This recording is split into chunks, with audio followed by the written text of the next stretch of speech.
Okay, we are doing chapter 9 of the Bhagavad Gita, the Song of God. This chapter is called Raja Vidya Yoga. Raja means king, but in this case it means royal. Vidya means knowledge or science. It can be translated as the royal knowledge or the royal science. And yoga, we know what yoga is. Krishna has been talking all about yoga through the whole Bhagavad Gita, and he has different definitions for what yoga is, and he has been talking about different paths of yoga. This now, you could say, is generally Raja Yoga is the term for the path of meditation, and Krishna has talked about that already. But this goes a little bit deeper into what this is, Raja Vidya. And Krishna, even though he keeps repeating things that he said before, and it seems quite repetitive, but he keeps going deeper with it. And, the plot keeps thickening. And so let's see what he has to say today, chapter 9 of the Gita. Verse 1, Shloka 1. Shri Bhagavan Uvacha idam tu te guyatamam pravakshamya nasuyave jnanam vigyana sahitam yaj jnatva mokshase shubhat. The Blessed Lord said, I shall now declare to you who does not cavil the greatest secret, the knowledge combined with experience, self-realization. Having known this, you shall be free from evil. You should be free from evil, knowing the secret. Guya tamam, the most secret, the most confidential. Gyanam, knowledge. Vigyana, realized knowledge, self-realized knowledge. And you will be released. Moksha, you will have release from knowing this. This knowledge is liberating. This is the liberating knowledge. This is, he'll say in the next shloka actually, Raja Vidya. It's the Raja Vidya. Raja Guyam Pavitram Idam Uttamam Pratyaksha Vagamam Dharmyam Suksukam Kartum Avyayam. This is the royal science. Raja Vidya, the royal science. The royal secret, Raja Guyam, the supreme purifier, Uttamam Pavitram, realizable by direct intuitive knowledge. And that is Pratyaksha Vagamam. According to righteousness, Dharma, very easy to perform and imperishable. Again, that word imperishable. It's used a lot in the Gita. Akshara is generally the word. It's not the word here, though. Easy. It's sukha. It's easy. Remember, Christ in the Gospel says, my yoke is easy. Yoga, right? It's interesting to think about the parallel there. Ashraddha dhanaha purusha dharmasyasa parantapa aprapya mam nivartante mrityu samsara vartamani. This is verse 3. Those who have no faith in the Dharma, Shraddha is faith, Ashraddha is no faith. O Parantapa, which is the epithet that is used most for Arjuna, the name used most for Arjuna is Parantapa, the scorcher of foes, return to the path of this world without attaining me. So those who have no faith in this Dharma, this teaching, return to the path of this world without attaining me. Let's go on. 4. Maya tatam idam sarvam jagad avyakta mutina matstani sarva bhutani nachaham teshva vashtitaha. All of this world is pervaded by me in my unmanifest aspect. All beings exist within me, but I do not dwell within them. Again, this idea, sometimes it's called panentheism as opposed to pantheism. Pantheism would be that God is in all things. Panentheism is that all things are in God, but God is not in all things, right? So all beings are in Krishna, but Krishna is not in all beings. So there's this idea of immanence, but also transcendence. Krishna is beyond all beings.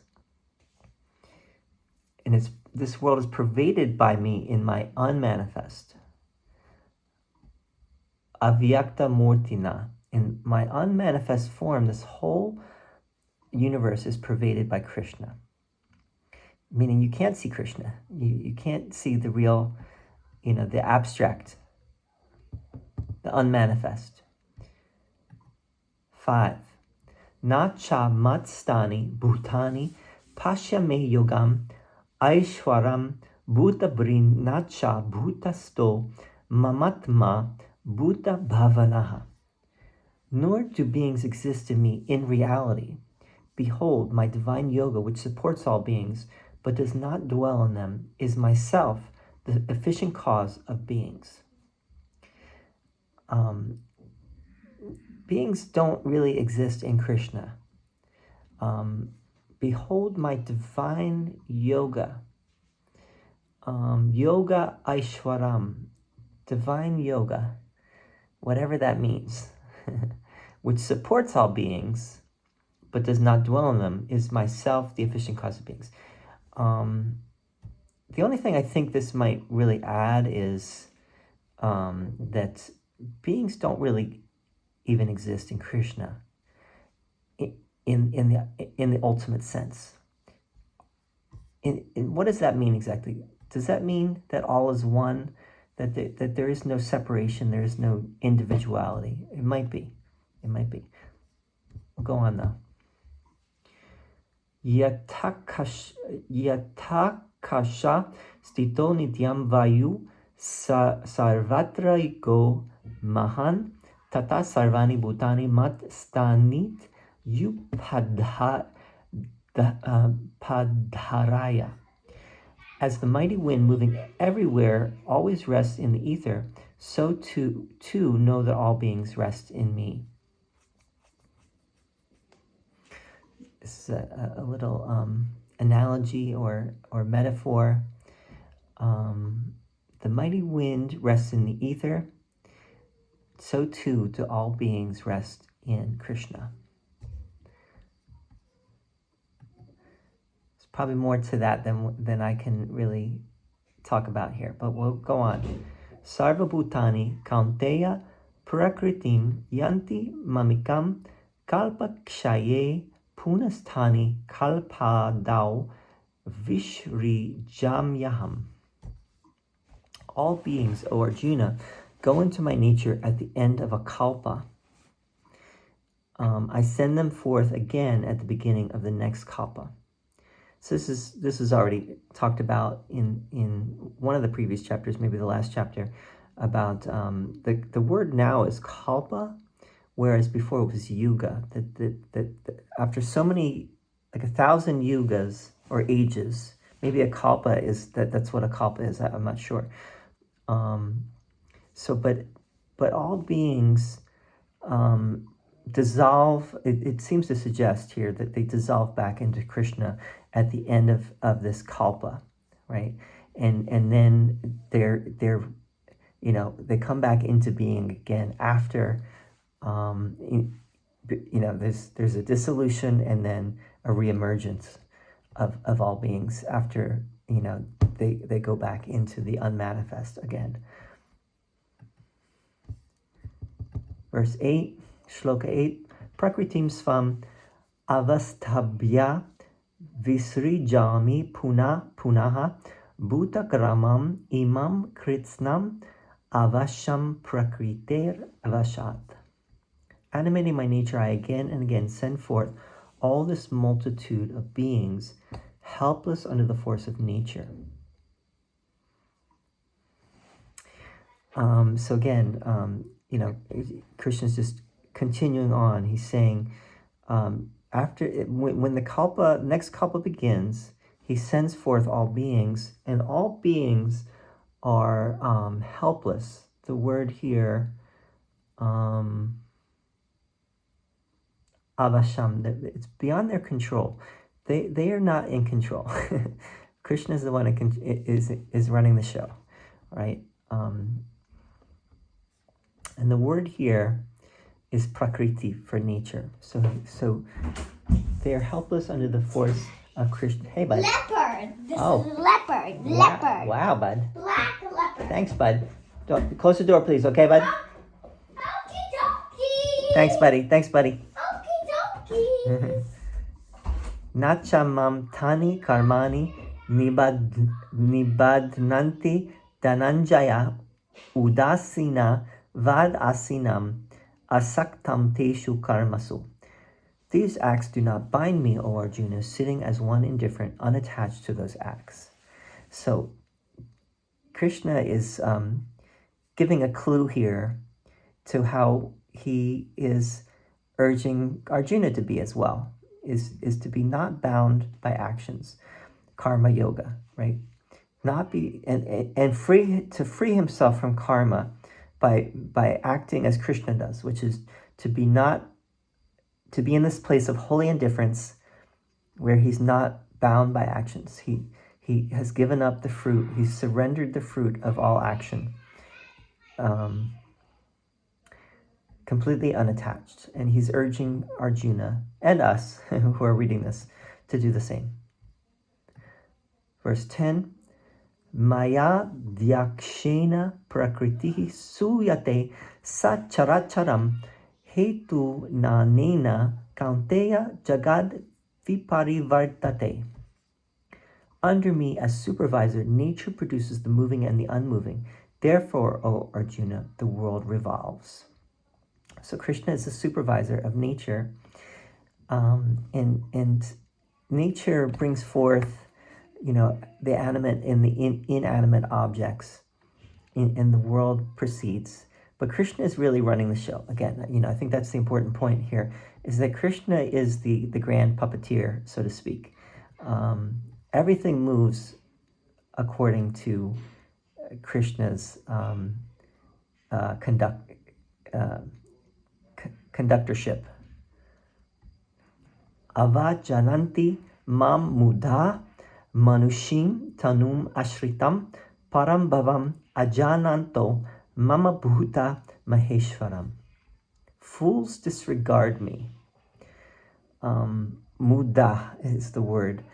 Does that mean fool, or does that mean, what does that mean exactly? But I think it means the confused. We'll have to look that word up. But fools disregard me, clad in human form, not knowing my higher being as the great Lord of all beings. So Krishna has taken the form of a human being, right? He's talking to he's talking to Arjuna just like his friend there in the chariot. And everyone, including Arjuna, doesn't really know who Krishna really is.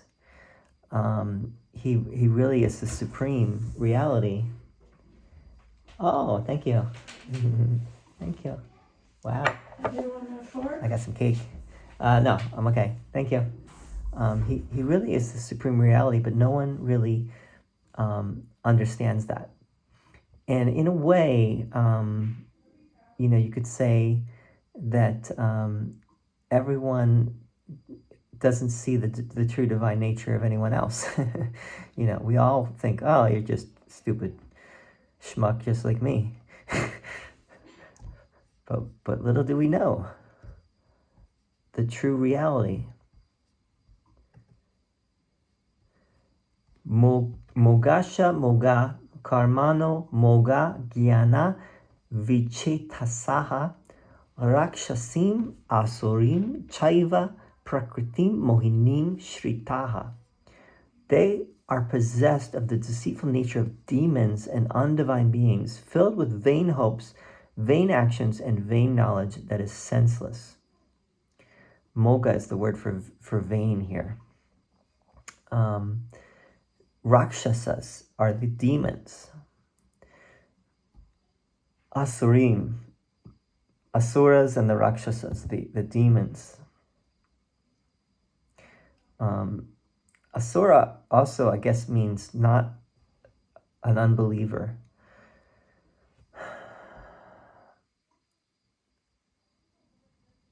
Doesn't this characterize all of us, right? Vain hopes, vain actions, vain knowledge. He is talking to all of us, right? I believe, right? It's like you're either with me or against me, as Jesus said in the Gospels. You're either clinging to the path of true Dharma, or you're against it. That's a hard pill to swallow, but I think really that's what it comes down to. Mahatmanas tu mam parta daivim prakritim ashritaha bhajant yananya manaso ginyatva bhutadim avyayam. But the great souls, O Arjuna, partaking of my divine nature, worship me with a single-minded devotion, knowing me as the imperishable source of all beings. Again, the Mahatmas, great souls, like Mahatma Gandhi, right? Those who partake of my divine nature, who have a single-minded devotion, with minds fixed in single-minded devotion, knowing me as the imperishable source, avyayam, not akshara, but avyayam, the imperishable source of all beings.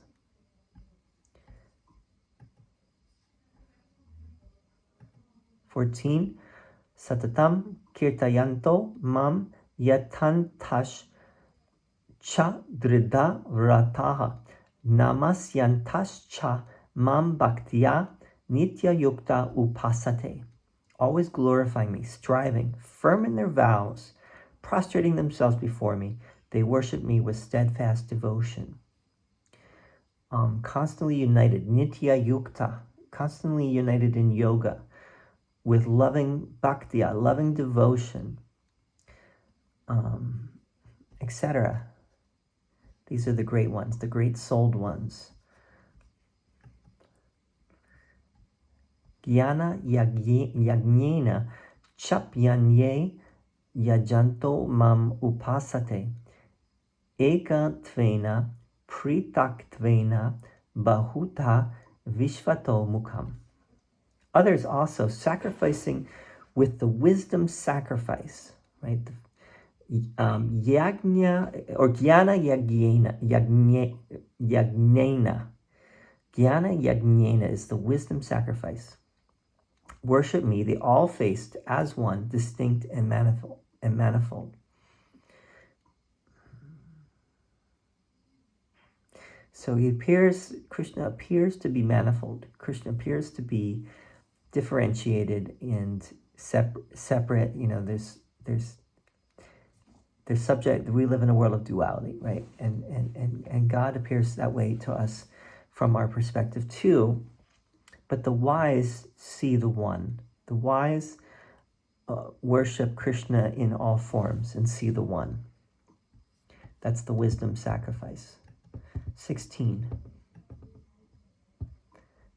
Aham kratur ma aham yagya svadhaham aham aushadham mantroham aham evajyam aham agnir aham hutam. I am kratu, I am yagya, I am the offering to the mains, I am the medicinal herbs and all plants. Aushadha is the medicinal herbs. I am the mantra, I am also the ghee or melted butter, I am the fire, I am the oblation. Krishna is everything, right? He is all the objects of worship. He is all the sacrifices, the medicinal herbs, He's going to talk about that in a second here as well. Pitaham asya jagato mata data pita mahaha yedyam pavitram omkara rik sama yajur eva cha. I am the father of this world, the mother, the dispenser of the fruits of actions, and the grandfather, the one thing to be known, the purifier, the sacred monosyllable Om, right? Omkara, and also the Rig, Sama, and Yajur Vedas. So he's these three Vedas as well. I don't know why he's not the other Veda, Rig Veda, Sama Veda, Yajur Veda, Atharva. What happened to the Atharva Veda? I'm not sure, but there's three Vedas here. Again, he is the Om. He says, I am the Om. Remember, he said in the last chapter, I believe, that the yogi who recites Om at the end of his life goes to him. 18. Gatir Partha Prabhu Sakshi Nivasaha Sharanam Sukurit Prabhavaha Pralayaha Stanam Nidhanam Bijam Avyayam. I am the goal, the supporter, the Lord, the witness, the Sakshi, the abode, Nivasa, the shelter, Sharanam, the friend, Suhrit, the origin, Prabhava, the foundation, Pralaya, the treasure house and the imperishable seed, Bijam Avyayam. He is all of these things. 19. Tapam yaham aham varsham nigrina mutsrijami cha amritam chaiva mrityushcha sad asach chaham Arjuna. As the sun, I give heat, I withhold and send forth the rain. I am immortality, the Amrita, and also death, existence and non-existence, O Arjuna. He's everything. He is immortality and also death, existence and non-existence. So he is Sat and Asat together.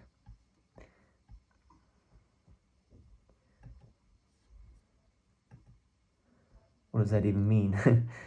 Trai vidya mam somapa puta papa yagnir ishta svargatim pratayante te punyam asadya surendra lokam ashnanti divyan divi deva bhogan. The knowers of the three Vedas, these are the Rik, the Sama, and the Yajur. Again, doesn't mention the Atharva, I'm not sure why. The knowers of the three Vedas, the drinkers of Soma, purified of all sins, worshiping me through sacrifices, pray for the way to heaven, they reach the holy world of the Lord of the gods and enjoy the divine pleasures of the gods in heaven. You would think, oh, that's great. Wow, they got there. They got all the way. But no. Let's see, 21. Te tam bhuktva svargalokam vishalam chine punye martya lokam vishanti evam trayi dharmam anuprapana gata gatam kama labante. They, having enjoyed the vast heaven, Svargaloka, enter the world of mortals where their merit is exhausted, thus abiding by the injunctions of the three Vedas and desiring objects of desires, they attain to the state of coming and going. So, thought that they had made it all the way, but no, they did not. They go to heaven, they go to Svargaloka, they go to this heavenly realm, or some heavenly realm, and when their merit is exhausted, they have to come back into a body again. So they have not attained moksha. I want to just mention, for those of you out there who are into psychedelics, you could say that Soma here is referring to people that use psychedelics. They get to a very high place, but they don't get all the way there. I'm not saying that, this is just, I'm just making this proposal because obviously Krishna here is saying that these great people, that have have obviously done these practices, have not gotten all the way there. And he's going to talk about how to get all the way there. 22. Ananyash chintayanto mam ye janaha paryupasate tesham nitya biyuktanam yoga kshemam vahamyaham. For those men who worship me alone, thinking of no one else, for those ever united, I secure what they have not already possessed and preserve what they already possess. Now, this last part is unclear what that means.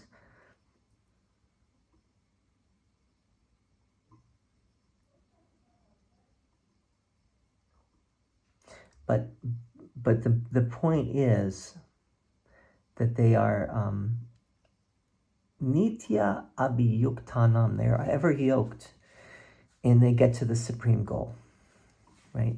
Those who are ever yoked to Krishna, worship Krishna exclusively.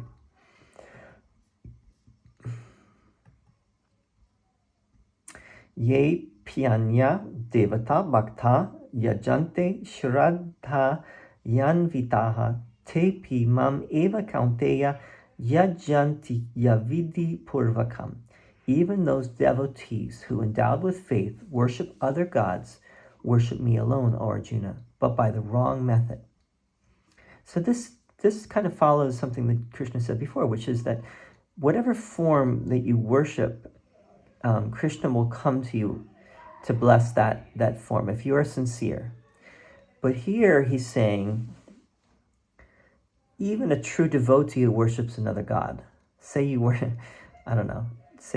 Shiva. I don't know what this is saying really, but let's just say you worship Shiva. You're not worshiping Krishna. You worship Shiva, but you're worshiping the wrong. You're going the wrong path, but they still worship Krishna, because they're a true devotee. So I don't think he's putting down other paths necessarily. He's saying, doesn't matter what path, right? It doesn't matter what path you take. If you are sincere, you are worshiping me, right? And that is a liberating message right there. And I think really that's what he's getting at. I hope he is. Aham hi sarva yagnyanam bhokta cha prabhureva cha na tumam abhijananti tatvenatash chavantite. For I alone am the enjoyer and Lord of all sacrifices, but they do not know me in reality unless they return to this mortal world. So again, Krishna does seem to be saying that even if you're practicing the wrong method, you are worshiping me in reality, if you're sincere, but you will not get all the way there. He does seem to be saying that you won't get all the way there because you are not, you have chosen the wrong method. You this is to me is a little hard to buy, because what if you don't know about Krishna? What if you don't, it's the same thing that people say about Jesus. Well, what if you don't know about Jesus? Does that mean, what? Isn't liberation available to everyone, regardless? And he seems to be saying, no. Ultimate liberation is not unless you worship Krishna. Yanti deva vrata devan pitrin yanti pitri vrata bhutani yanti bhutejya yanti mad yajino pimam. The worshippers of the gods go to them. The ancestor worshippers go to the mains. The worshippers of the deities who preside over the elements go to them. But my devotees, yajinaha, they come to me. So everyone goes to, whatever you worship, that's where you go. But if you want the absolute, if you want to attain the ultimate, you have to worship Krishna. And what does that really mean? I hope this will all become a little bit more clear as we go along. But Krishna is saying, those who worship the devas, the ancestors, etc., they will not reach the highest. They will not reach the highest goal in life. They will not attain full liberation. They may go to some higher realm after death, but once their merit is exhausted in that higher realm, they will have to come back into a body, and they will continue the evolutionary process, the cellular evolutionary process. Patram pushpam palam toyam yo me bhaktya prayachati tadaham bhaktiyupahritam ashnami prayatat manaha. Whoever offers me with devotion a leaf, a flower, a fruit, or a little water, that so offered devotedly by the pure-minded I accept. This is one of the most quoted lines in the whole Gita. This one, even if you just offer me with devotion a leaf, a flower, a fruit, a little water even, I will accept that. Right? So whatever you do, every step you take with sincerity, with sincere devotion, is rewarded, right? Is accepted. That's a nice one. Yad karoshi, yad ashnasi, yad juhoshi, dadasi yat, tapasyasi, kaunteya tat kurushva mad arpanam. Whatever you do, whatever you eat, whatever you offer in sacrifice, whatever you give, whatever austerity you practice, O Arjuna, do it as an offering to me. O Arjuna, Kaunteya, the son of Kunti. He's the son of Kunti. So son of Kunti, do everything as an offering to me, whatever you do. And you're gonna get to the goal. 28. Shubha Shubha Paler Evam Mokshase Karma Bandhane Sannyasa Yoga Yuktatma Vimukto Mam Upaishyasi. Thus you should be freed from the bonds of actions, yielding good and evil fruits. With the mind steadfast in the yoga of renunciation and liberated, you shall come to me. Vimukta. Mukti is another term for liberation. So you will come to me with that mind steadfast, practicing sannyasa yoga, the renunciation of selfishness. You will be liberated from the bonds of action. You will be liberated from samsara, from the world of suffering. Samoham sarva bhuteshu na me dveshyo sti na priya ye bhajanti tu mam bhaktya mai te teshu chapyaham.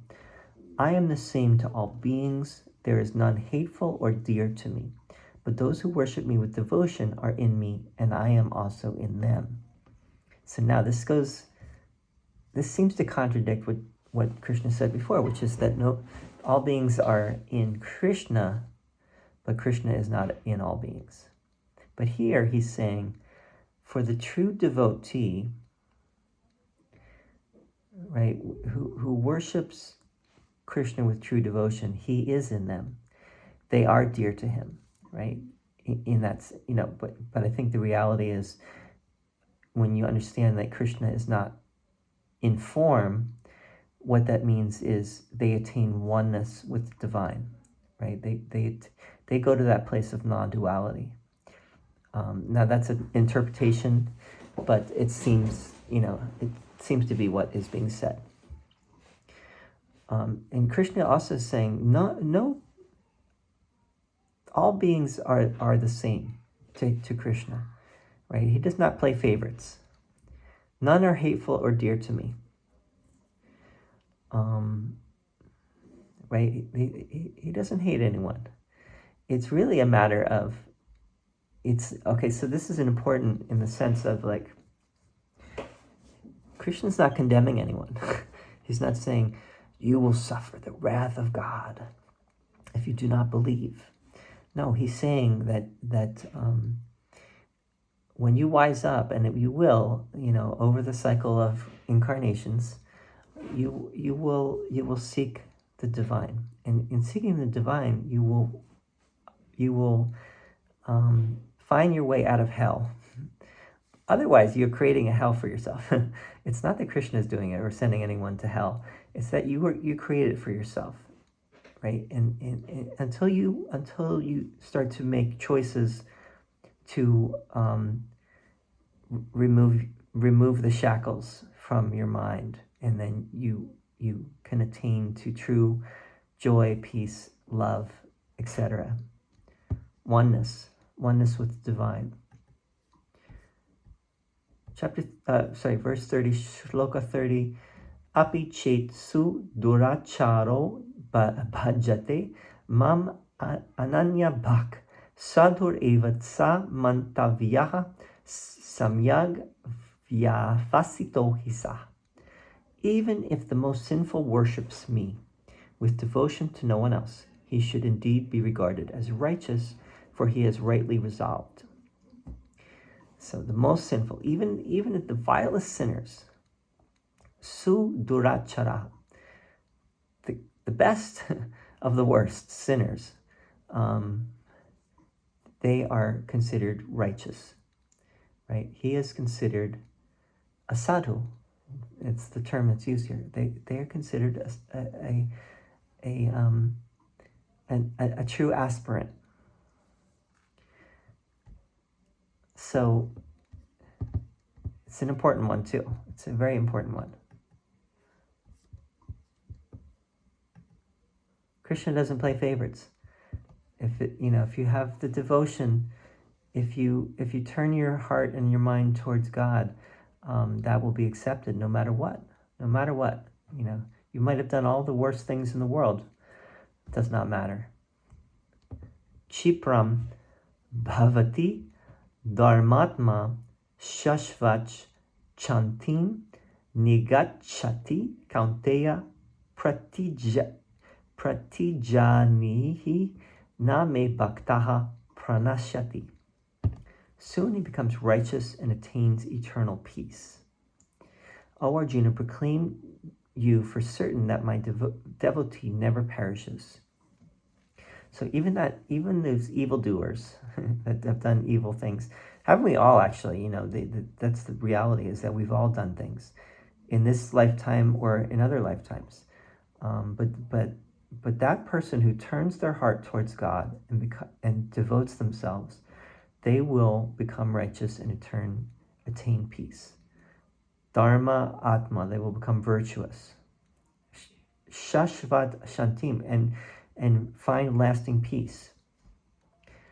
And they will not perish. They will go to that place of immortality, beyond suffering, beyond this world entirely.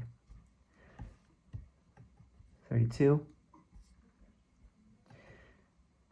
Mam hi partha vyapashritya yepi syu papa yonayaha striyo vaishyas tata shudras tepi yanti param gatim.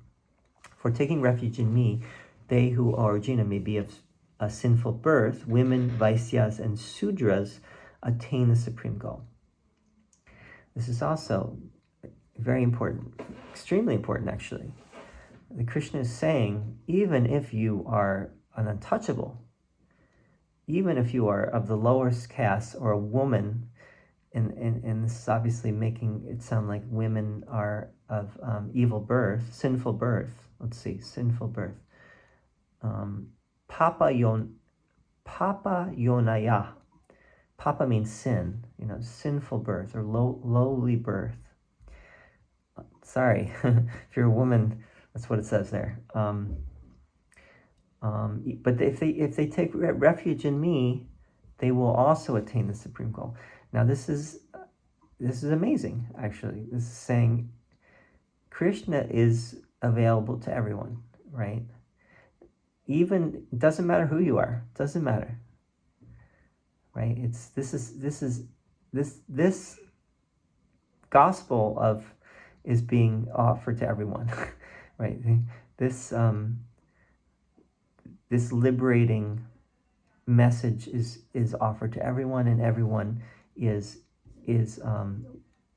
welcome to be part of this liberating message. And everyone can attain to that same place if they're sincere, no matter what. Kim punar brahmanaha punya bhakta rajarshayas tata anityam asukam lokam imam prapya bhajasvamam. How much more easily then do Brahmins and devoted royal saints attain the goal? Having come to this impermanent and unhappy world, do you worship me? You should worship me, right? That's what that means. Do thou worship me, but means worship me, Arjuna. So if even if the lowest can attain Krishna, how much easier is it for those of higher castes, etc., to attain Krishna in this world?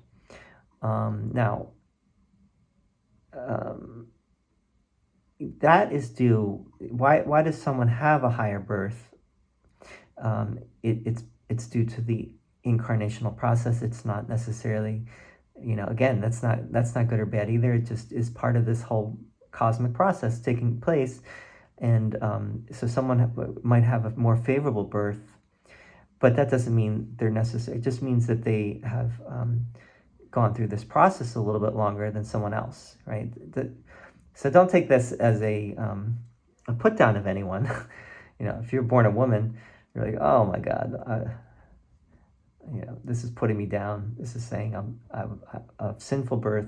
No, this is just really about the incarnational process. I would even take, I would say, even though this is sacred scripture,